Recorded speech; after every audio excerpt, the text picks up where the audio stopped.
अनंत कोटी ब्रह्मांड नायक राजाधिराज योगीराज श्री स्वामी समर्थ महाराज की जय। भक्तांनो, आज तुम्ही खचलेले आहात का? मनात भीती आहे का? कोणी साथ देत नाही असं वाटतंय का? मग डोळे मिटा आणि मनात फक्त एक नाव घ्या, स्वामी समर्थ। स्वामी म्हणतात, भिवू नकोस, मी तुझ्या पाठीशी आहे। जग तुमच्या विरोधात जाईल, लोक हसतील, अपयश येईल, पण ज्याच्या पाठीशी स्वामींची शक्ती आहे त्याला कोण हरवू शकतं? स्वामी म्हणतात, तुझा विश्वासच तुझी ताकद आहे।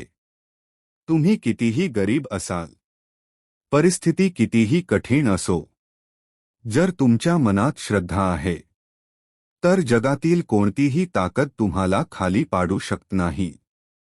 स्वामींनी कधीही मोठ्या लोकांना नाही तर साध्या भक्तांना उचलून धरलं, कारण त्यांना पदवी नाही पाहिजे, त्यांना पाहिजे निर्मळ मन। भीती म्हणजे मनाचा शत्रू।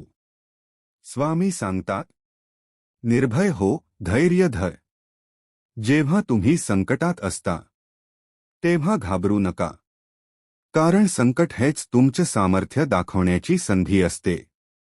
जसा सोने अग्नीत तावून सुलाखून निघतो, तसंच भक्त संकटातून मजबूत बनतो। स्वामी कधीच आळशी भक्तांना पसंत करत नाहीत। ते म्हणतात, तू तुझं काम कर, बाकी मी बघतो।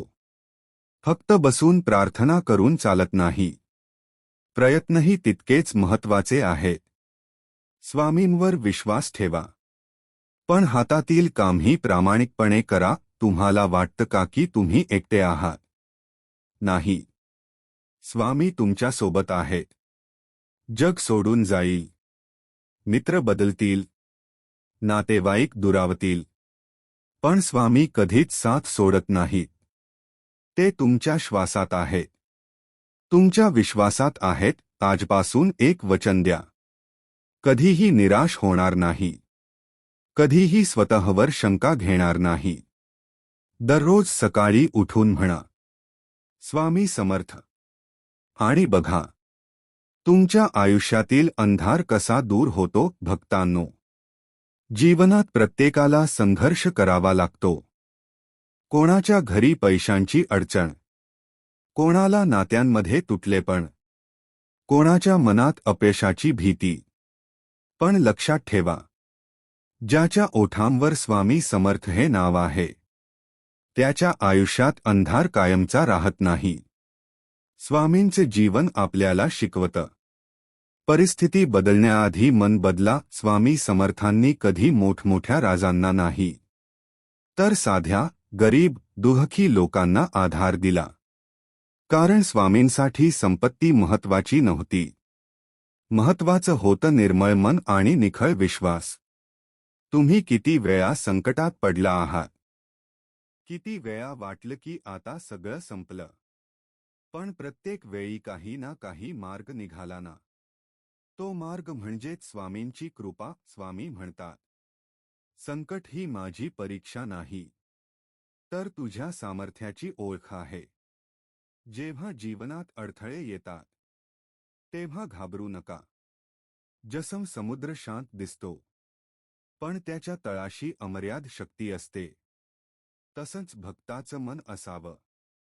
तुमचं दुःख तुम्हाला तोडायला नाही तर मजबूत बनवायला येतं। स्वामींचा स्पष्ट संदेश आहे, तू तुझं कर्तव्य कर, बाकी मी बघतो। फक्त नामस्मरण करून चालत नाही, कर्मही तितकंच आवश्यक आहे। काम प्रामाणिकपणे करा, आईवडिलांची सेवा करा, गरजूंना मदत करा, आणि अहंकार टाळा। स्वामींना मोठी पूजा नको, त्यांना तुमचा चांगुलपणा हवा आहे। आजच्या काळात अनेकांना वाटतं, मी एकटा आहे, मला कोणी समजत नाही, पण लक्षात ठेवा, स्वामी कधीच भक्ताला एकटा सोडत नाही। जग बदलू शकतं, माणसं दूर जाऊ शकतात, पण स्वामींचं संरक्षण कायम असतं। जेव्हा तुम्ही रडता तेव्हा स्वामी शांतपणे तुमच्या सोबत असतात। स्वामी सांगतात. जसं विचार करशील तसं घडेल. जर तुम्ही सतत नकारात्मक विचार करत असाल तर आयुष्यही तसंच दिसेल. म्हणून रोज सकाळी स्वतःला सांगा, मी सक्षम आहे. स्वामी माझ्यासोबत आहेत. माझं आयुष्य बदलणार आहे. विश्वास ठेवा. मन बदललं की नशीब बदलतं. स्वामी समर्थांनी नेहमी नम्रता शिकवली. ज्ञान, पैसा, पद काहीही कायम नाही. आज आहे, उद्या नसेल. पण चांगुलपणा आणि श्रद्धा कायम राहतात. जो नम्र राहतो त्याच्यावर स्वामींची कृपा अधिक होते. स्वामी समर्थ म्हणाले, भिवू नकोस, मी तुझ्या पाठीशी आहे. ही फक्त ओळ नाही. हे प्रत्येक भक्तासाठी दिलेलं आश्वासन आहे. तुम्ही कितीही अडचणीत असाल, फक्त एकदा मनापासून हाक मारा, स्वामी समर्थ, आणि बघा तुमच्या आयुष्यातील वादळ कसं शांत होतं.